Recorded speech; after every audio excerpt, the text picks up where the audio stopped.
বাবা, তুমি কি জানো, এখন আমিও ধীরে ধীরে তোমার মতো হয়ে যাচ্ছি। এখন আমার শরীরেও ঘামের গন্ধ হয়। বাসের ভিড়ে ঝুলে ঝুলে বাড়ি ফিরি। দুটো সাদা শার্টে অনায়াসে কাটাতে পারি 1 বছর।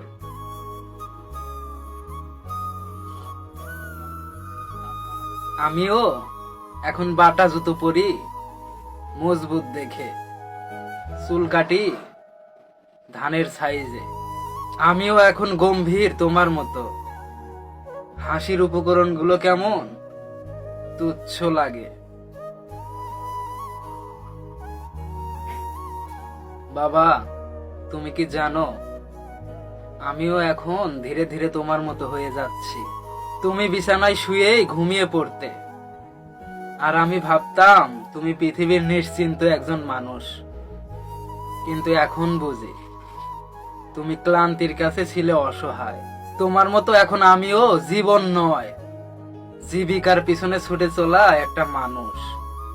তুমি তো আমায় বেঁচে থাকতে শিখিয়েছো, টিকে থাকতে নয়। তাই তো আজ আমি টিকে থাকার লড়াইয়ে বড্ড ক্লান্ত।